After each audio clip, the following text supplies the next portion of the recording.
Tell me, have you ever picked up your child from school and heard from their teachers that they've had a wonderful day that day? They've been so well behaved, there's been no problems at all, and then you get home and you ask a simple question like, "What would you like for tea?" And suddenly they're shouting, there's crying, they're arguing with a brother or sister, or they're slamming doors, or perhaps they're completely shut down and actually won't engage or talk at all. And then you find yourself wondering, what on earth has happened to my lovely child? Where have they gone? You know, and if that sounds familiar, and let me reassure you that it is incredibly common, today I'd like to explain why those after-school meltdowns happen and why they often tell us something very positive, actually, about the relationship that you have with your child.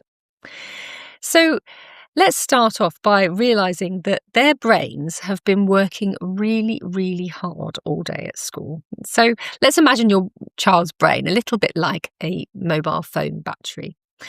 When they wake up in the morning, the battery is fully charged, so that's great, isn't it? And as the day goes on, as a battery will do, it goes down and it slowly drains away.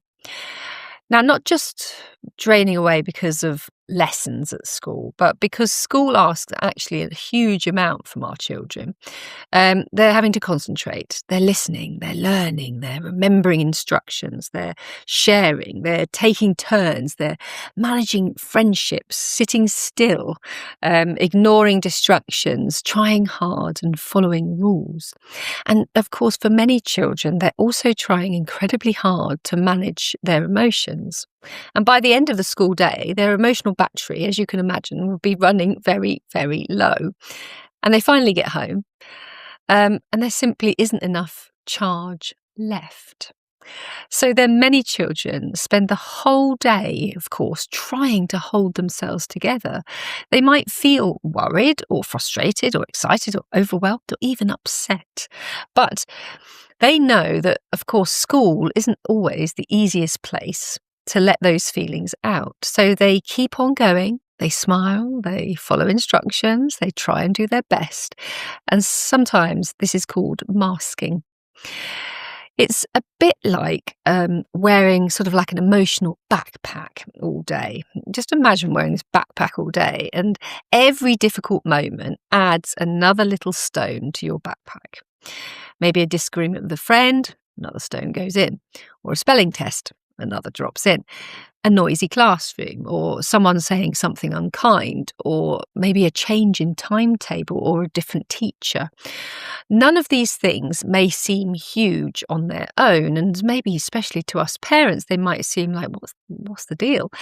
But by the end of the day, that backpack has become so heavy, eventually something tiny happens, and it's simply one stone too many, and the tears or anger or frustration you see at home often aren't what's happening in that very moment. They're a release of everything your child has been carrying all day. Now, why do they save it for you? Because it seems really unfair, doesn't it? They're great at school, then they come home and bam, you as the parent or carer or whatever, get it. Now, this is something many parents find quite surprising, and that's that children often save their biggest emotions for the people they feel safest with. So it's quite a compliment, actually. Think about it for a moment. Your child has spent most of the day holding themselves together, keeping everything inside. And then they walk through that front door and their nervous system finally says, "Whew, phew, I'm safe now." And that's when those bottled up feelings can come rushing out. Okay. And as parents, it's easy to think, why are they behaving like that with me? But what if we looked at it differently? What if their meltdowns wasn't a sign that you've failed, but actually a sign that you are their safe place? So you're the person they trust enough to let that mask come off. Now, it doesn't mean bad behaviour is acceptable, but it does help us understand where it's coming from. So let's just quickly touch on the nervous system. Imagine it as your child's kind of internal alarm system. Throughout the day, it's constantly checking things like, am I safe? Can I cope? What's happening next? And for some children, especially those who are naturally sensitive or anxious, that system is working overtime. It is burning white, So noise, bright lights, busy classrooms, social situations, unexpected changes at school, even exciting things can keep that alarm system switched on. And by the end of the school day, when it finishes, their nervous system may simply be absolutely exhausted. Okay.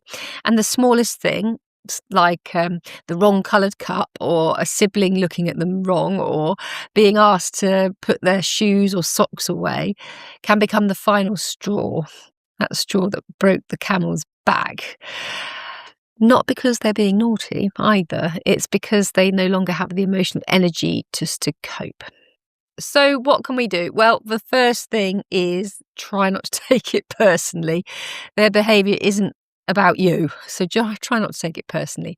It's about everything that's happened before they walked through that front door. And secondly, think about connection before correction.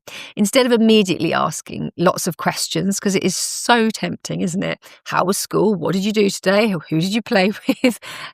Did you finish your maths? Have you done your reading? Try and giving them a few minutes to simply arrive, just to arrive at home, Some children need food. I know a lot of kids that need that straight away, food in the gob, that seems to take the edge off. Some need a bit of quiet time just to go in their room, just be with their toys, maybe it's read a book or just do a bit of colouring or playing. Some need movement, need to get outside and burn that energy off. Some need a cuddle. And so it could be that, some do need to just go run around, jump on the trampoline for 10 minutes, or ride a bike or kick a football around in the garden. There's no one size fits all. And the key is to helping their nervous system sort of almost just to settle before expecting them to engage with you properly.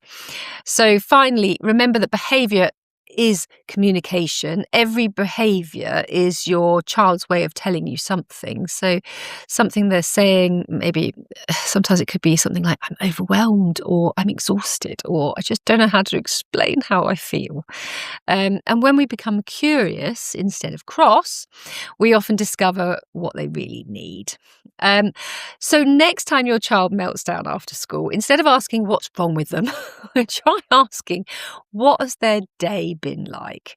That simple question can change everything, because beneath the shouting or the tears or the silence is usually a child whose nervous system has been working really, really hard, and who finally feels safe enough just to let go.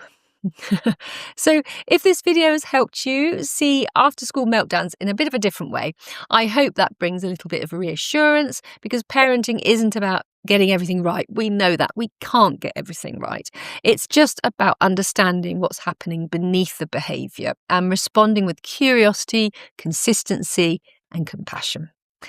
So if you'd like more videos explaining children's emotions, anxiety and how the brain works in everyday life, I'd love you to subscribe to my channel, leave me comments and maybe even suggestions to topics that you'd like me to talk about. And next time we'll explore another fascinating question: why your brain remembers the bad stuff more than the good. So until then, remember, every behaviour is telling a story.